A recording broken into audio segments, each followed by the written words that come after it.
शुरू अल्लाह के नाम से और करोड़हा दरूद व सलाम मोहम्मद अरबी सल्लल्लाहु अलैहि वसल्लम और उनकी आल पर।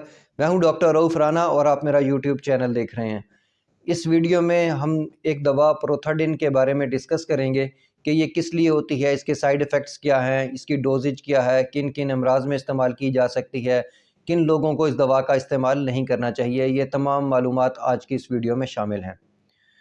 प्रोथाडिन दवा डिप्रेशन के मरीज़ों में इस्तेमाल करवाई जा सकती है और ऐसे मरीज़ जिनको आधे सर का दर्द हो उसमें भी इस दवा का इस्तेमाल करवाया जा सकता है। ये दवा न्यूरोट्रांसमीटर जो लेवल हैं उनको थोड़ा सा इंक्रीज़ कर देती है, जिसकी वजह से जो डिप्रेशन का मरीज़ है वो अपनी डिप्रेशन से बाहर आ सकता है। वो अपना as a antidepressant effect देती है। यानी कि ये जो दिमाग के न्यूरोट्रांसमीटर्स हैं, हमारे दिमाग के अंदर बहुत सारे न्यूरॉन्स होते हैं और जब वो न्यूरॉन्स के अंदर से मैसेज आता है, डिप्रेशन के मरीज़ों के अंदर वो मैसेज बहुत ही स्लो होता है, न्यूरोट्रांसमीटर बहुत ही स्लो काम कर रहे होते हैं। इस वजह से इंसान डिप्रेशन के अंदर चला जाता है, सुस्ती के अंदर चला जाता है, उसका काम करने के लिए दिल नहीं करता। तो ये दवा खाने से जो न्यूरोट्रांसमीटर है उसके लेवल बढ़ जाते हैं, इंसान एक्टिव हो जाता है, डिप्रेशन से बाहर निकल जाता है, उसको हर काम अच्छा लगने लग जाता है। इसी तरह इसी न्यूरोट्रांसमीटर के लेवल्स की वजह से बाज़ लोगों को आधे सर का दर्द होता है, उसमें भी इस दवा का इस्तेमाल करवाया जाता है। लेकिन मुख्तलिफ़ कंडीशन के अंदर इस दवा की डोजेज जो है वो मुख्तलिफ़ होती है।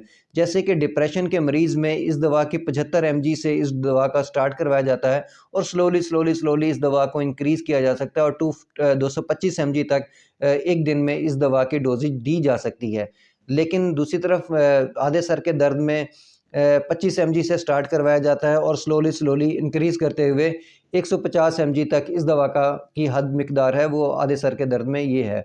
इसलिए डोजेज के मामले में ये ज़रूरी है कि जितनी डोज़, जितनी mg डॉक्टर ने आपको जितने वक़्त के लिए दी है उसको फ़ॉलो किया जाए। डॉक्टर आपकी सेहत को देखते हुए, आपके मर्ज़ की नौइयत को देखते हुए, आपके बॉडी वेट को देखते हुए दवा के डोजेज का इंतखाब करता है।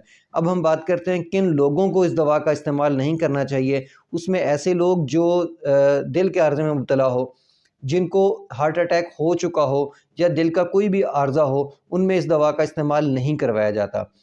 और ऐसे लोग जो मिर्गी के मर्ज़ का शिकार हों, उनमें भी इस दवा का इस्तेमाल नहीं करवाया जा सकता। और ऐसे लोग जो लीवर के आर्ज़े में, जिगर के आर्ज़े में, गुर्दों के आर्ज़े में मुब्तला हो, उनमें भी इस दवा का इस्तेमाल नहीं करवाया जाता। अब हम बात करते हैं कि इसके साइड इफ़ेक्ट्स, बहुत सारे अद्वियात की तरह इसके भी साइड इफ़ेक्ट्स हैं। कुछ साइड इफ़ेक्ट्स बहुत ही मामूली नौइयत के होते हैं जो वक्त के साथ ख़त्म भी हो जाते हैं। जैसे कि अगर कोई मरीज़ शुरू में दवा का इस्तेमाल करता है, उसको वोमिटिंग होती है, उसको सर चकरा सकता है, मतली की कैफ़ियत हो सकती है, भूख कम लग सकती है, ये ज़्यादातर इसके स्टार्ट के अंदर साइड इफ़ेक्ट हैं। इसके साथ-साथ कुछ मरीज़ ये भी शिकायत करते हैं कि उनका मुँह खुश्क होना शुरू हो जाता है। कुछ मरीज़ों को ग़ुनूदगी की शिकायत होती है और कुछ स्टडीज़ के अंदर ये भी देखा गया है कि इस दवा के इस्तेमाल से सफ़ेद मोतिया आँखों के अंदर आ सकता है। ये दवा जिगर पर भी असरअंदाज़ होती है और जिगर के अंदर स्वेलिंग पैदा कर देती है। कुछ मरीज़ों के अंदर हाथ काँपना शुरू कर देते हैं, उनके हाथ जो हैं जैसे राशा की तरह हाथ काँपना शुरू कर देते हैं इस दवा के इस्तेमाल के साथ-साथ।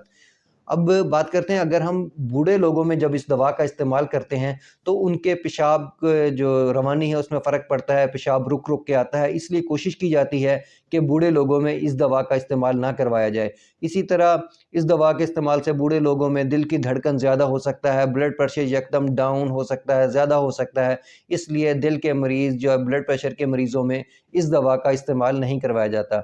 इस दवा के मुख्तलिफ़ अद्वियात के साथ साइड इफ़ेक्ट होते हैं, इंटरेक्शंस होते हैं, तो इसलिए अगर आप इस दवा का इस्तेमाल कर रहे हैं और इसके साथ-साथ आप कोई और दवा भी लेना चाहते हैं, तो अपने डॉक्टर और या अपने फार्मासिस्ट से ज़रूर बताएँ कि आप इस दवा का इस्तेमाल कर रहे हैं, ताकि वो इस दवा की जो डोज़ेज है उसको एडजस्ट कर सकें। फ़र्ज़ करें जैसा कि अगर आप कोई नींद की दवा कोई डॉक्टर आपको लिख के देता है, अगर नींद की दवा इस दवा के साथ इस्तेमाल करेंगे तो ग़ुनूदगी का लेवल बढ़ जाएगा।